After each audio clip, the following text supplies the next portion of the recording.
WCBI News at 6 starts now.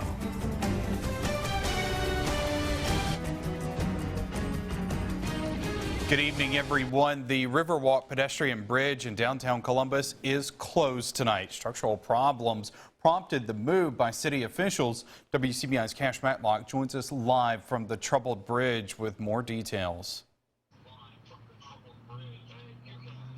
That's right, Joey. I'm here in front of the Columbus Riverwalk pedestrian bridge, and as you can see behind me, city leaders have already put up a barricade here. No one is allowed to cross the bridge at this time, and that is because a support structure has been damaged. Now, the bridge crosses over the Tennessee Tombigbee Waterway. City officials closed the bridge earlier this afternoon. Sources tell WCBI that a support structure called a pier has shifted and put the bridge in danger. City officials believe that flooding rains over the past year may have contributed to or even caused the damage here. The Riverwalk itself does remain open. The city has not released any official response as to the condition of the bridge at this time. Now, this pedestrian bridge was once the main thoroughfare to what is known as the Island in Columbus. That was built in the 1920s, making this area just about 100 years old here.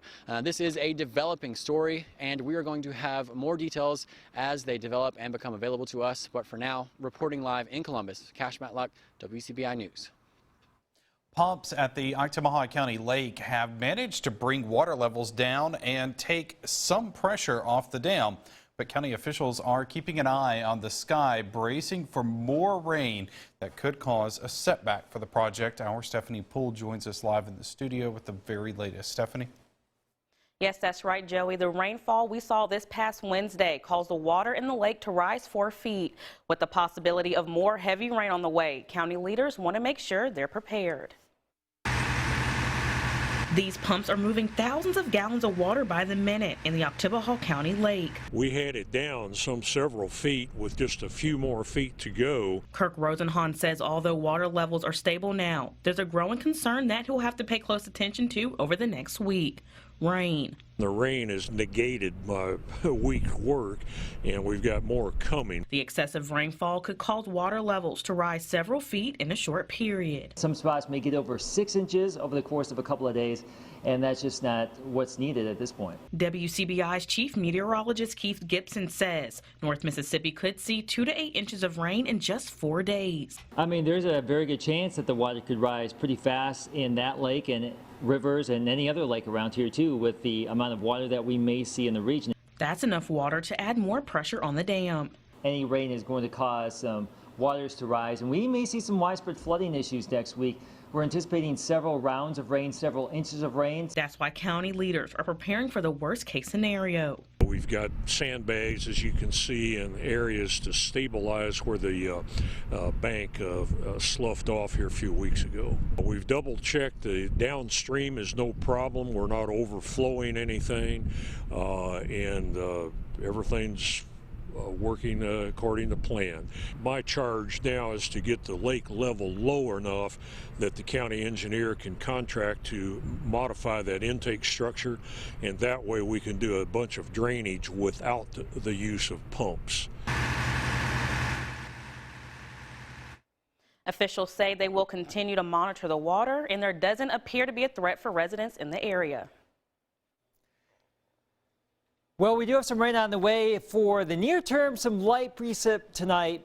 This weekend we are dry before the onslaught perhaps next week. Now, let's talk about this evening. Look at that great sunset in the Columbus area. A nice little burst of color as those high clouds, that upper level moisture comes on into the picture here this evening. All quiet here with our Alpha Insurance camera network. You can see temperatures now dipping down into the 40s. Still a little sliver of color there on the western horizon in Louisville, but some upper level moisture in the clouds not reaching the ground right now. Later on tonight we may see a few showers reach the surface, probably late this evening into the early hours of tomorrow morning after midnight. So cloudy now, and then by the time you wake up, I think most of the moisture is out of here and we should have a pretty nice weekend. But again, we have rain coming next week. We'll talk about that in just a few minutes. Selledge, Alabama police arrest a man accused of shooting into a car. Samuel Summers is charged with shooting into an occupied vehicle. He's being held at the Lamar County Jail. After a story ran on WCBI News last night, a Brooksville man is arrested, accused of stealing from a Macon grocery store 53-year-old Johnny Howell is charged with shoplifting. Macon police say Howell stole food, beer, and other items from Tim's Food Market Thursday morning. Howell's bond is set at $1,500. Tupelo police are asking the public to help them find a missing man. PJ Jones has not contacted his family since January 20th. He was last seen in the Barnes Crossing, Indian Hills area. PJ is 6'3" and weighs about 300 pounds and may be suffering from medical issues. If you've seen him or know where he is, call Tupelo Police or Crime Stoppers of Northeast Mississippi. Fatal shootings, house fires, even plane crashes. First responders are often finding themselves at these horrific scenes. Our Quentin Smith talks with first responders about how they cope after covering a tragedy. He joins us live in the studio with this story. Quentin? Yeah, Joey, first responders are the ones we look to when tragedies strike, but they're human too. Whether it's something that happened 10 years or 20 years ago, certain incidents can weigh heavy on their minds long after the situation has happened. As Houston Fire Chief Jonathan Blankenship begins each day, he vows to always give his all. He loves what he does. However, he admits when the calls come in, he never knows what to expect. You never know. It could be as little as somebody needing to talk to somebody, or it could be as bad as somebody's worst day. Dealing with someone else's worst day is something first responders often deal with, and it can sometimes have a lasting effect. There's many incidents I'll never unsee, or there's many incidents I'll never ever forget. Generally, we're dealing with the task at hand. And if it's tragic, then we're still dealing with the task at hand. I'm not going to say that emotions aren't, that it doesn't happen, because a lot of times it does. Again, we are human. Although covering tragic incidents comes with the job, responders say there's no training to prepare for those circumstances. Mainly the guys will internalize it until they come back, and they'll really talk amongst themselves. If it's something that we feel we need to bring in extra outside personnel for, we have set up for outside counseling come through like services like through community counseling and some of the other local churches. West Point Fire Chief Ken Wilburn says his department, just like many others, will bring in counseling services and debrief teams during these situations. He believes allowing emergency responders to have someone to speak with and providing the necessary resources is critical in the coping process. Oh, it's extremely important on that, because if not, they'll carry it with them the rest of their lives, and it could affect their work life, it can affect their home life, it could affect them for years and years down the line. There's one big misconception about first responders, that we're the tough guys and gals, and we don't have to, we can handle this. We don't necessarily need counseling or things of that nature. And that is absolutely not right. Now, along with receiving help from their departments, resources are also made available for family members of first responders to allow them to help with the coping process from home. Aberdeen Mayor Maurice Howard and 5 others are vying for the top job at City Hall. Howard is running as an independent along with Mike Bunch. There are 4 Democrats also running. The Ward 5 seat is the only one on the Board of Aldermen that does not have a challenger. In Aberdeen, the police chief is elected. Current chief Henry Randall has 2 opponents on the Democratic ticket, Quinnell Shumpert and Tony Tillman. For a complete list of those running for alderman seats, go to our website, wcbi.com. The Democratic primary is April 7th. A new sales opportunity is brewing in Amory. We take a look at what's on tap when we come back. You're watching WCBI's News at 5 with Joey Barnes. Welcome back, everyone. It's a day some folks in Amory have been looking forward to since December, the first day of alcohol sales in the city. Allie Martin has more on the busy start and what some businesses have on tap for the future. The first day of alcohol sales in Amory meant a big business at Newmart convenience store. The store is one of a handful in town where people can buy alcohol the first day of legal sales. Some other stores don't have their permits yet or have been experiencing technical glitches. Customers at Newmart said it is all about convenience. So we don't have to travel to get our alcohol needs, but better revenue to the city. It'll open up a lot more, and I think it'll really show people outside of Amory, you know, what Amory is about, and it'll give them a reason to come through. And hey, it's easier, more convenient. Amory's Piggly Wiggly will not sell alcohol because of space limitations inside the store. However, the owners of the established store recently purchased the old movie theater. The McGonigal family is converting it into 2 commercial spaces. Smokin' Bros Barbecue will open in March. Next door, a boutique called When Pigs Fly is already open for business. Smoked meats, we'll have sit-down lunches. We will have beer, we'll have the bottled beer and stuff like that, and probably eventually, you know, work in on drafts and stuff like that. So the wives can leave their husbands over here and they go over here and shop next door, and then they come over here and get them something to drink later. Lena McGonigal is owner of When Pigs Fly. She believes alcohol sales will boost all local businesses and help attract new ones. Because we are a small town and we do want to promote shop local and keep people in this town. So I'm hoping that that will actually move Amory forward. Amory joined several cities in the region that have voted to legalize the sale of beer, alcohol, and light wine in recent months. Allie Martin, WCBI News. There are no limits on the number of restaurants and businesses that can sell alcohol. However, there are zoning regulations specifying where the businesses can be located. All right, Keith, we woke up to kind of something unusual today, a snowy start. A little taste of winter in some spots. Yeah. I think you had a little snow, right? I did. A little dusting. I did. A little dusting on top of my truck. Nothing Nice. too serious, nothing we can't handle. I didn't see anything at my house. And right now we actually have some upper level moisture, and we call it Virga. This picture here from Maryland, from the Columbus area, you can see some of that very interesting. It looks very interesting, but it's moisture not reaching the ground. But we do have moisture that will reach the ground later next week. We'll talk about that coming up next. Your WCBI First Alert AccuWeather forecast with Chief Meteorologist Keith Gibson. Sunday, all attention is focused on Sunday for outdoor activities, maybe some yard chores, 65 degrees, mostly sunny, a rare mild and dry day. But that's not going to last. We have moisture that will be building back in here, and the odds of rain going up quickly as we get into your Monday. And it looks like we may see several rounds of rain Monday through Thursday. The American model is suggesting 4 to 8 inches of rain Monday through Thursday. The European model 2 to 4 inches. But we are looking at a distinct possibility of some serious rainfall around here and some serious flooding issues as we get into next week. So just put that on the back burner right now as we go through the weekend, but it's a distinct possibility after the weekend, so just be prepared.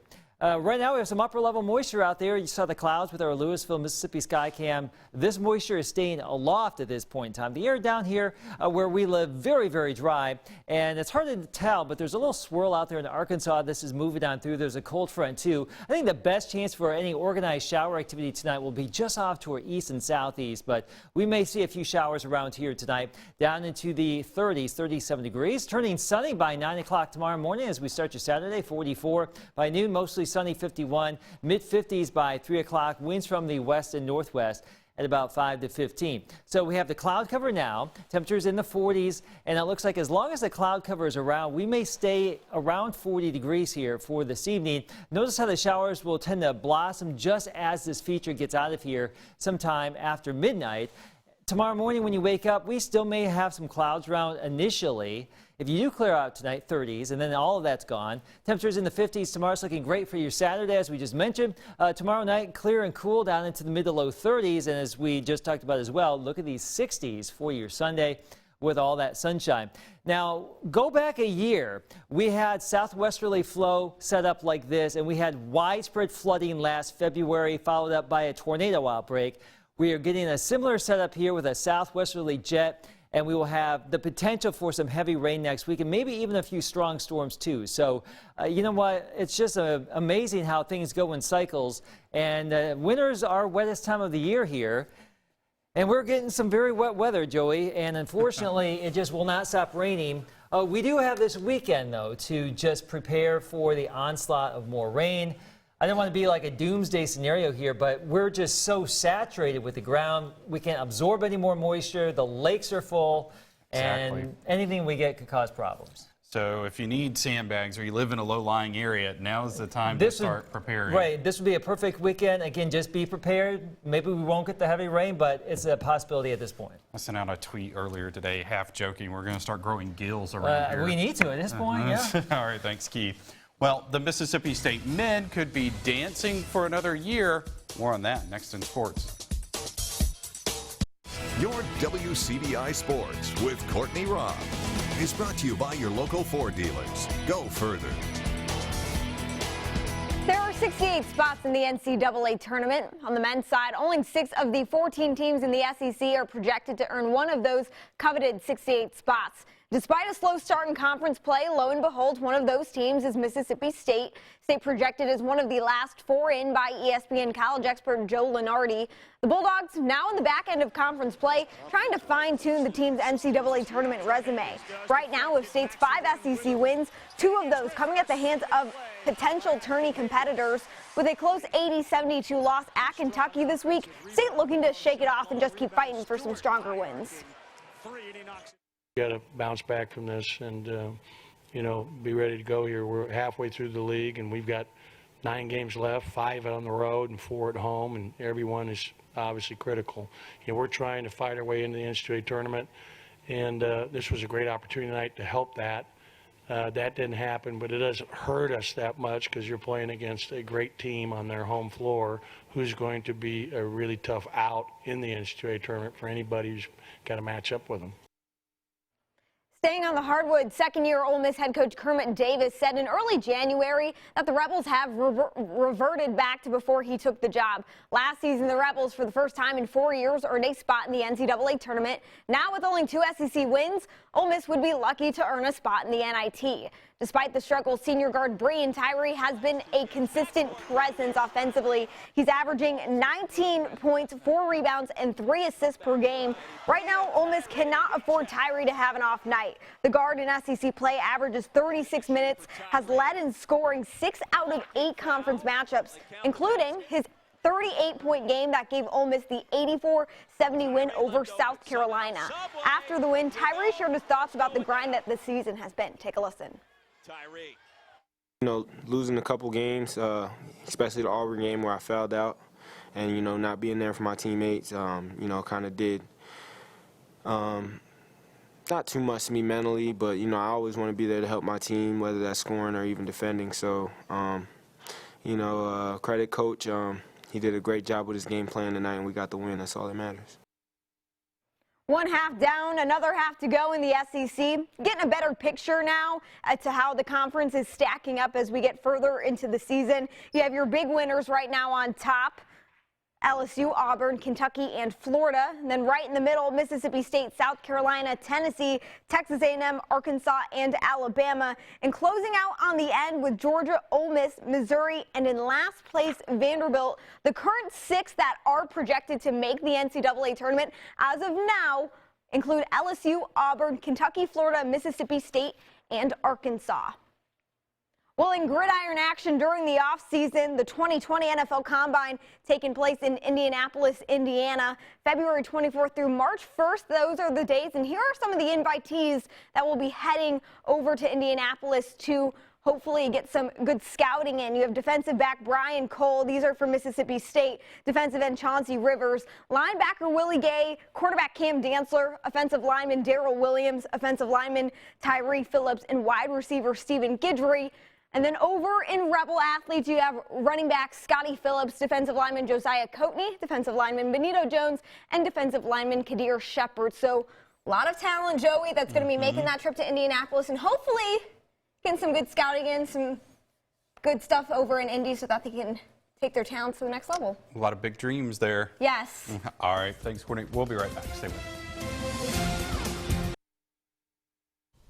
The top spellers from Lowndes County compete this morning. 26 students from across the county participated in the Columbus Lowndes County Spelling Bee at Columbus Middle School. Congratulations to 7th grader Jalen Shields from Columbus Middle. Jalen won the spelling bee. Hutch Clemens from Annunciation Catholic School is the runner-up. Both will go on to the state competition, and our own Andrea Self was there to call out the words. And she had a pretty good time. Yeah, and can you spell precipitation? Yes. There you go. You can, but you don't want to because we would just like to spell it sunny and dry. That probably won't be the case for months. But just be prepared. More heavy rain possible next week. Enjoy your weekend. Sunday looks great. I was going to say, just enjoy the weekend. That's Think right. about that. All right. Thanks so much for joining us, everybody. Have a great night.